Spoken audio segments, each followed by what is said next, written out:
అందువల్ల పేదల మధ్యతరగతిని రక్షించడానికి అందరం రెడీ కదా. ఇలా తేడా ఉన్నది ఇలా ప్రభుత్వమే చెప్తోంది కదా. ఇప్పుడు హైడ్రానే చెప్పింది కదా మేము జోలికి రావని చెప్పినాక లెటర్ అది ఇంప్లిమెంట్ కాకపోతే కొట్లాడదాం. ఇక హైడ్రా ఆపరేషన్లో ఎన్కన్వెన్షన్ కూల్చివేత ఒక ఘట్టం అయితే ఇప్పుడు జయభేరికి కూడా నోటీసులు ఇచ్చారు sir. Yesterday ordered Jayabheri constructions to clear encroachments in the full tank level and buffer zones areas near the Rangalal Kunta lake located at Gachibowli financial districts. ఇప్పుడు జయభేరి సంస్థ మురళీమోహన్ గారికి చెందింది. ఆయన గతంలో టీడీపీ ఎంపీగా కూడా పనిచేశారు. అంటే రాజకీయాలకు అతీతంగా ఈ ఆపరేషన్ జరుగుతుంది అనుకోండి, కానీ ఇప్పుడు జయభేరి జోలికి వస్తారా అనేది ప్రశ్న. ఇప్పుడు ఆడ మనం చూడాల్సిందే జయభేరా, అది ఎన్కన్వెన్షనా, అది నాగార్జున, అది మురళీమోహన, అది పల్లం రాజా, అది కాటసాని రాంభూపాల్ రెడ్డ, ఇది కాదండి. అది ఎఫ్టీఎల్, అది బఫర్ జోన్, ఇది చూడాలి. అది వదిలేసి ఇది ఏంటంటే నాకు అర్థం కాని విషయం. అది జయభేరి అయితే రణబేరి అయితే ఆడ ఇష్యూ జయభేరి కాదు, అక్కడ ఎన్కన్వెన్షన్ కాదు. నాగార్జున అయితే జగన్ సపోర్టరు, అందుకు కూల్చారు. మురళీమోహన్ అయితే తెలుగుదేశం, రేవంత్ రెడ్డి చంద్రబాబు నాయుడు పట్ల గౌరవం ఉంది.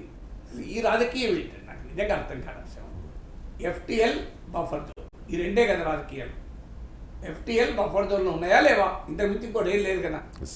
సో ఎస్, ప్రముఖుల కూడా నోటీసులు ఇచ్చి కూల్చడం ద్వారా ప్రజల్లో ఒక విశ్వాసం, ఒక ఏ ఆపరేషన్ అయినా ప్రజల మద్దతు లేకుండా ప్రజాస్వామ్యంలో సాధ్యం కాదు. ప్రజల మద్దతు పొందడంలో కొంత వ్యూహాత్మకంగా వెళ్ళాలి కూడా. ఆ వెళ్ళే క్రమంలో ప్రముఖుల ప్రాపర్టీస్ అంటే ఒక కాన్ఫిడెంట్ చట్టం పట్ల, వ్యవస్థ పైన, జరుగుతున్న కార్యక్రమం పైన ఒక విశ్వాసం ఉంటుంది.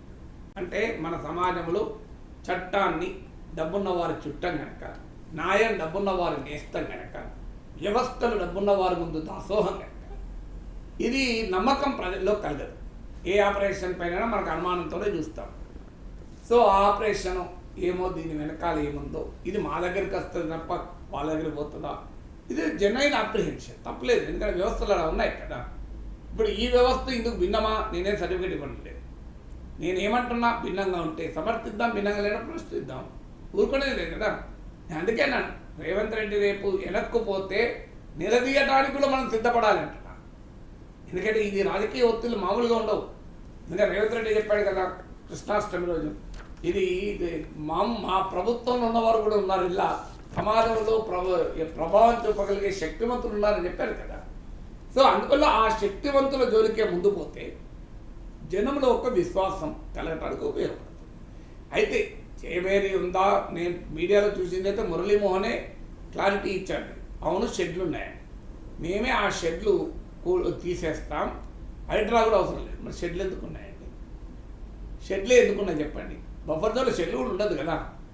ఇక్కడ జయభేరి కాదు, రేపు ఏం చేస్తారు, ఎక్కడైనా షెడ్లతోనే మొదలవుతారు, తర్వాతనే భారీ నిర్మాణాలు వస్తాయి. షెడ్లు వేసినప్పుడు ఎవరైనా అభ్యంతరం చెప్పకపోతే నెక్స్ట్ నిర్మాణం వస్తుంది. జయభేరి అలా చేస్తుందని అనడం ఆరోపించడం లేదు, కానీ సాధారణంగా జరిగేది అదే. ఫస్ట్ నిర్మాణం రాదు, ఫస్ట్ షెడ్ వస్తుంది, తర్వాత భారీ నిర్మాణం మొదలవుతుంది ఎవరు అడగకపోతే. సో అందువల్ల నా పాయింట్ ఏంటంటే జయభేరికైనా నోటీసు, జయభేరా ఎన్కన్వెన్షనా వ్యక్తులతో సంబంధం లేదు. సో ఆ జయభేరి కావాలని చేసిందని ఆరోపించాలని అవసరం లేదు. ఎందుకంటే మురళీమోహన్ అంగీకరించిన మీడియాలో వచ్చింది నిజమే. బఫర్ జోన్లో కూడా మేము 3 షెడ్లు ఉన్నాయి, హైడ్రా కూడా అవసరం లేదు, మేమే తొలగిస్తామన్నారు. వెల్కమ్ కదా, హైడ్రా కూడా పని తప్పుతుంది కదా, ఇంకోటి కానీ చూసుకుంటుంది కదా. సో అందువల్ల ప్రభుత్వం ఒక పిలిపియాలి, వాలంటరీ ఇన్కమ్ డిస్క్లోజర్ స్కీమ్ అని. ఇదివరకు ఈ బ్లాక్ మనీ ఎదుర్కోవడానికి ఒక చట్టం ఉంది, వాలంటరీ వెల్త్ డిస్క్లోజర్ స్కీమ్ అని ఒక విధానం వచ్చింది. అంటే ఎవరైనా బ్లాక్ మనీ ఉన్న వాళ్ళు అందులో వాళ్ళు దాంట్లో ఇంత కట్టి పబ్లిక్గా డిక్లేర్ చేయొచ్చు. అలాగే ప్రభుత్వం ఒక పిలిపియాలి, ఒక వారం రోజులు 15 రోజులు హైడ్రా ఆపరేషన్ ఆపి మొత్తం అక్రమార్కులకు పెద్దవాళ్ళందరికీ పిలిపియాలి. మీ పర్సనల్ రిప్యుటేషన్ పోతుంది. ఏమైంది, జయభేరి కూడా ఈ బఫర్ జోన్లోకి పోయినరా అనేటువంటి ప్రశ్న అయితే వస్తుంది కదా. జయభేరికి ఉన్న పేరు ప్రఖ్యాతులకు ఇది ఒక ప్రశ్న కదా. నాగార్జున కూడా ఏమన్నా ట్వీట్లో మా పర్సనల్ రిప్యుటేషన్ అన్నాడు కదా. అందువల్ల నా విజ్ఞప్తి ముఖ్యమంత్రికి ఏంటంటే, ఒక వారమో 12 వారాలు గ్యాప్ ఇవ్వండి. గ్యాప్ ఇచ్చి పెద్దవాళ్ళందరికీ చీఫ్ మినిస్టర్ అప్పీల్ చేయాలి. అయ్యా, మీ కంపెనీల, మీ వ్యక్తుల పరువు ప్రతిష్టలు ఇమిడి ఉన్నాయి కనుక ఇప్పుడు హైడ్రా వచ్చి కూలుస్తుంటే అదో నాగార్జున ఇన్కన్వెన్షన్ కూల్చింది, మురళీమోహన్ జయబేరికి నోటీసులు, ఈ పేరు ప్రఖ్యాతులు మీకు రిప్యుటేషన్కి ఎందుకు లాసు?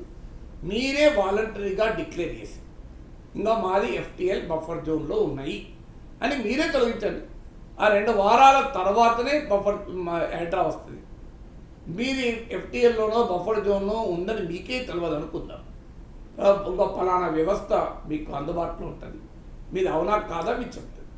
సో మీరు మొదలు వాలంటరీ కంప్లైంట్స్ మించింది లేదు కదా, బెటర్ కదా. ఇది ఒక అప్పీల్ చేయాలి, ఎందుకంటే పాపం మా కంపెనీల రిప్యుటేషన్ కూడా ఎందుకు దెబ్బతినాలి. అప్పుడు కొన్ని తెలిసి జరిగిందా తెలియక జరిగిందా ఎవడు పట్టించుకోడని చెప్పి చేశారా మనకు తెలియదు కదా. ఒక కంపెనీ యొక్క రిప్యుటేషన్ కూడా ఛాలెంజ్ అయ్యేది ఇది. ఇంకా ఇప్పుడు ఏదో కన్స్ట్రక్షన్ సున్నంచెరువులో, ఇప్పుడు ఆ కన్స్ట్రక్షన్ వాడు రేపు ఎక్కడ కట్టినా కూడా కొనేవాడు అనుమానంతో చూస్తారు కదా, అమ్మ వీడు సున్నంచెరువులో కట్టిండి ఇక్కడ ఏ చెరువు ఉందో అని.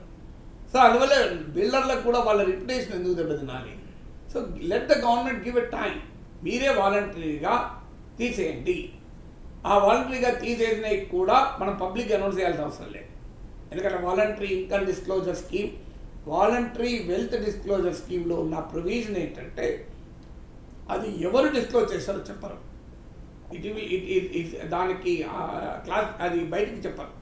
అందుకే ఇది కూడా మీరు ఆఫర్ ఇవ్వండి ప్రభుత్వానికి. ఎవరైనా ఈ 2 వారాల కాలంలో voluntary disclosure of encroachment scheme, VDE voluntary disclosure of encroachment అంటే ఒక చెరువు కానీ పబ్లిక్ పార్క్ కానీ పబ్లిక్ ప్లేస్ కానీ మీరు ఏదైనా ఆక్రమిస్తే మీరు హైడ్రాకు వాలంటరీగా వచ్చి డిస్క్లోజ్ చేసి మీరే కూలగొడితే 2 వారాల్లోగా అది బయటికి కూడా అనౌన్స్ చేయాలి, మీడియా కూడా కవర్ చేయాలి. ఇట్ విల్ బి ఎందుకంటే మీ రిప్యుటేషన్ పోవద్దు కదా. హైడ్రా అనొక 2 వారాల పాటు ఈ voluntary disclosure of encroachment of public property scheme అని ఒక స్కీమ్ పెట్టాలి ప్రభుత్వం. అయితే దానికి ఏమీ కన్సెషన్ ఇవ్వకూడదు. మీరు ఒక 10 ఎకరాలు ఆక్రమిస్తే 1 ఎకరా మీరే ఉంచుకోండి అని కన్సెషన్ ఇవ్వాల్సిన అవసరం లేదు. కానీ voluntary disclosure of encroachment of public property scheme అని ఒక స్కీమ్ను ప్రకటించి ఒక 2 వారాలు టైం ఇచ్చి, 2 వారాల్లో ప్రపంచం ఏమి ఉండదు, ఆ 2 వారాలు టైం ఇచ్చి ఆ సమయంలో కనుక ఎవరైనా వాలంటరీగానే కంప్లైంట్స్లోకి వస్తే let their names be not disclose. ఎందుకంటే వాళ్ళ రిప్యుటేషన్కు సంబంధించింది. ఎందుకంటే ఈ బిల్డర్లు, రియల్ ఎస్టేట్ కంపెనీలు నీకు వ్యాపారమే రిప్యుటేషన్ పైన కదా. ఇంకా ఫలానా జయబేరి అంటే ఒక రిప్యుటేషన్, ఫలానా కంపెనీ అంటే ఒక రిప్యుటేషన్ ఉంటుంది. సో ఆ రిప్యుటేషన్ పోకూడదు కనుక ఈ పని చేయండి, పని అయిపోతుంది కదా. ఇప్పుడు ఈ ఆపరేషన్ మొదలైన ఇప్పటికో 2 నెలలు అవుతుంది కదా. ఇప్పుడు మురళీమోహనే ఒప్పుకున్నట్టు పేపర్లో వచ్చింది, షెడ్లు ఉన్నాయి. హైడ్రా వస్తుందని తెలుసు కదా, షెడ్లు మొదలే తీసుంటే ఇవాళ నోటీస్ ఇవ్వాల్సిన అవసరం ఉండేది కాదు కదా. నెల కింద కనుక జయవేరి వాళ్ళు ఆ షెడ్లు తొలగించి ఉంటే ఇవాళ నోటీస్ వచ్చేది ఉండేది కాదు. జయవేరి కూడా అని మనం చర్చించాల్సిన అవసరం ఉండేది కాదు కదా.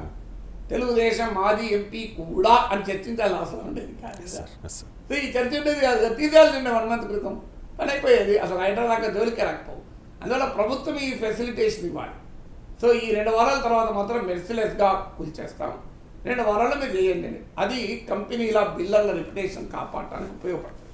ఎందుకంటే ఇప్పటిదాకా వ్యవస్థ నడిచింది కనుక నడిపించుకున్నారు అందరూ. సో లెట్ గవర్నమెంట్కు గుడ్ ఇంటెన్షన్ ఉంటే ఆ పని చేయమని చెప్తున్నాను. Right sir. ఇక